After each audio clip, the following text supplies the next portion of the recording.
Hi hello నమస్తే అస్సలాముఅలైకుం. Welcome back to Tara's Dubai lifestyle. ఈరోజు నేను మీతో షేర్ చేస్తున్న రెసిపీ చాలా అంటే చాలా ఈజీగా ప్రిపేర్ చేసుకోవచ్చు. ఎలాంటి సైడ్ డిష్తో పని లేకుండా చాలా టేస్టీగా ఉండే మటన్ కిచిడి ప్రిపేర్ చేసుకోవడం చాలా ఈజీ, కానీ టేస్ట్ మాత్రం చాలా అంటే చాలా బాగుంటుంది. తప్పకుండా మీరందరూ ట్రై చేయండి. మీ అందరికీ కూడా చాలా బాగా నచ్చుతుంది. ఎన్నో హెల్త్ బెనిఫిట్స్ అలాగే చాలా ప్రోటీన్ అండ్ ఫైబర్తో ఉన్న ఈ మటన్ కిచిడిని కంపల్సరీగా వారానికి ఒకసారైనా తీసుకుంటే చాలా మంచిది. ఇంకేమాత్రం ఆలస్యం లేకుండా చాలా టేస్టీగా ఉండే ఈ మటన్ కిచిడిని ఎలా ప్రిపేర్ చేసుకోవాలో దీని ప్రాసెస్ ఏంటో చూసేద్దాం. ముందుగా మటన్ కిచిడి కోసం పప్పులన్నింటినీ ఫ్రై చేసుకుందాం. ఒక్కొక్కరు కొన్ని పప్పుల్ని యాడ్ చేస్తారు, కొన్ని యాడ్ చేయరు. కానీ ఏ పప్పు అయినా హెల్త్కి చాలా మంచిది కదా, అందుకని నేను అన్ని రకాల పప్పుల్ని యూస్ చేస్తున్నాను. మీరు కావాలి అనుకుంటే మీకు నచ్చిన పప్పుల్ని యాడ్ చేసుకొని ఫ్రై చేసుకోవచ్చు, నో ప్రాబ్లం. ముందుగా స్టవ్ పైన కడాయిని పెట్టుకొని 1 కప్పు పచ్చిశనగపప్పుని వేసుకొని కాస్త ఫ్రై చేసుకోవాలి. 1 నిమిషం పాటు ఫ్రై చేసుకున్న తర్వాత శనగపప్పుని తీసుకున్న అదే కప్పుతో రైస్ని వేసుకోవాలి. పప్పులన్నింటినీ కూడా ఒకే కప్పుతో మెషర్ చేసుకోవాలి. 1 నిమిషం పాటు రైస్ని కూడా ఫ్రై చేసుకోవాలి. ఇవి కాస్త ఫ్రై అయిన తర్వాత అదే కప్పుతో గోధుమ రవ్వని వేసి ఈ మూడింటిని కలిపి 1 నిమిషం పాటు ఫ్రై చేసుకోవాలి.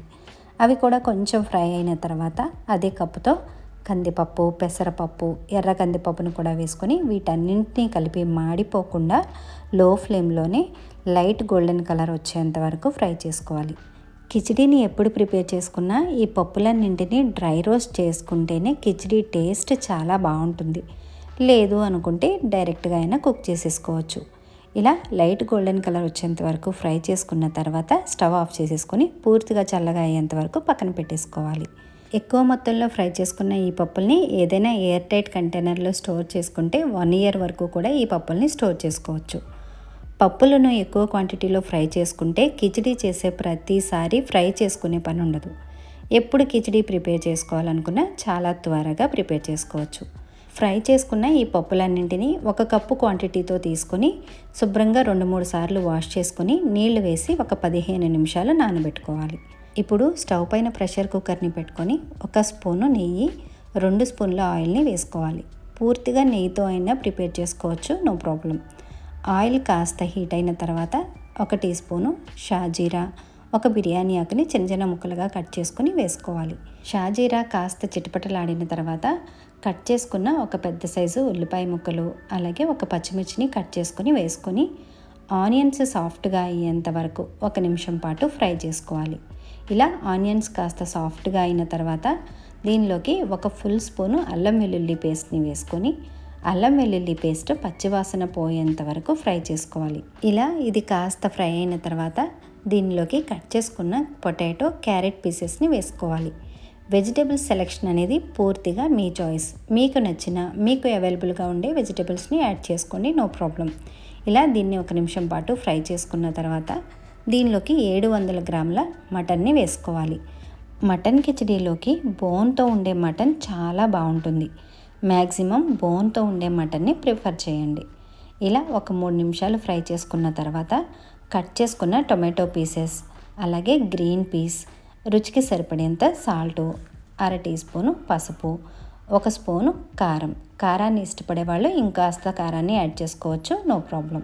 1 teaspoon garam masala, 1 teaspoon dhania powder, 1/2 teaspoon jeera powder, 1 spoon kasuri మెతిని వేసుకొని వీటన్నింటినీ కలుపుతూ 2 నిమిషాలు మీడియం హీట్లోనే ఫ్రై చేసుకోవాలి. ఇవి కాస్త ఫ్రై అయిన తర్వాత ముందుగానే ఫ్రై చేసి సోక్ చేసుకున్న కప్పు పప్పులను దీనిలోకి వేసేసుకోవాలి. పప్పులను వేసేసుకొని మటన్లోకి బాగా కలిసేలాగా కలుపుతూ 3 నిమిషాలు ఫ్రై చేసుకోవాలి. అన్నీ ఒకేసారి వేసి ఫ్రై చేసుకునే కన్నా ఒక్కొక్కటిగా వేసుకుంటూ ఒక్కొక్కటిగా ఫ్రై చేసుకుంటే కిచిడీ టేస్ట్ చాలా బాగుంటుంది. ఇలా 3 నిమిషాలు బాగా ఫ్రై చేసుకున్న తర్వాత సన్నగా చాప్ చేసిన కొత్తిమీరను కూడా వేసుకొని 2 నిమిషాలు కలుపుతూ ఫ్రై చేసుకోవాలి. కిచిడీ ఎప్పట్లా కాకుండా కాస్త డిఫరెంట్ టేస్ట్తో ఒక భిన్నమైన స్ట్రక్చర్ కావాలి అనుకుంటే నేను ప్రిపేర్ చేస్తున్నట్టుగా ప్రతి స్టెప్ని కూడా ఫాలో చేయండి. తప్పకుండా ఆ టేస్ట్ని మీరు ఎంజాయ్ చేస్తారు.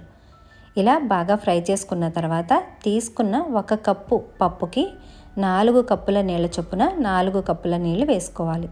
ఇలా వాటర్ని వేసేసుకొని అంతా బాగా కలిసేలాగా ఒకసారి కలుపుకోవాలి. వాటర్ వేసిన తర్వాత ఒకవేళ సాల్ట్ని అడ్జస్ట్ చేసుకోవాలి అనుకుంటే సాల్ట్ని కూడా ఇప్పుడే అడ్జస్ట్ చేసుకోవాలి.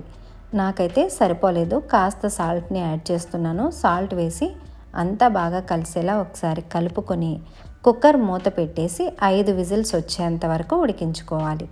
5 విజిల్స్ వేసిన తర్వాత స్టవ్ ఆఫ్ చేసేసి కుక్కర్లోని ఆవిరంతా పోయి పూర్తిగా చల్లగా అయ్యేంత వరకు పక్కనుంచుకోవాలి. కుక్కర్లోని ఆవిరంతా పోయి పూర్తిగా చల్లగా అయిన తర్వాత మూత తీసి స్టవ్ ఆన్ చేసుకోవాలి. స్టవ్ ఆన్ చేసేసుకొని అంతా బాగా కలిసేలా ఒకసారి కలుపుకోవాలి. మటను, పప్పులు అన్నీ పర్ఫెక్ట్గా ఉడికాయి. కిచిడి కన్సిస్టెన్సీ కూడా ఇలా ఉంటే సరిపోతుంది. ఇప్పుడు దీంట్లోకి బాయిల్ చేసుకున్న బఠానీ, సన్నగా చాప్ చేసిన కొత్తిమీరని వేసుకొని అంతా బాగా కలిసేలా కలుపుకొని ఒక 2 నిమిషాలు లో ఫ్లేమ్లోనే ఉడికించుకోవాలి. అంతేనండి, చాలా సింపుల్ అండ్ ఈజీగా చాలా టేస్టీగా ఉండే మటన్ కిచిడి అయితే రెడీ అయిపోయింది. ఇంకా దీన్ని వేడివేడిగా సర్వింగ్ బౌల్లోకి తీసుకొని సర్వ్ చేసేసుకోవడమే. దీనికోసం ఎలాంటి సైడ్ డిష్ అవసరం లేదు. చాలా సింపుల్ అండ్ హెల్తీగా ఈ డిష్ని ప్రిపేర్ చేసుకోవచ్చు. పిల్లలు కూడా చాలా ఇష్టంగా తింటారు. మీరు కూడా ఒకసారి ప్రిపేర్ చేసుకొని తప్పకుండా ఈ డిష్ ఎలా ఉందో ట్రై చేసి నాకు కామెంట్ చేయండి. నేను చేసిన ఈ మటన్ కిచిడి రెసిపీ మీకు ఎలా అనిపించిందో కామెంట్ చేయండి. నేను చేసిన ఈ రెసిపీని లైక్ చేయండి. అలాగే మీ ఫ్రెండ్స్ అండ్ ఫ్యామిలీతో షేర్ చేసుకోండి. ఇలాంటి మరిన్ని రెసిపీస్ కోసం నా ఛానల్ని తప్పకుండా సబ్స్క్రైబ్ చేసుకోండి. అలాగే ఫేస్బుక్ అండ్ ఇన్స్టాలో కూడా నన్ను తప్పకుండా ఫాలో చేయండి.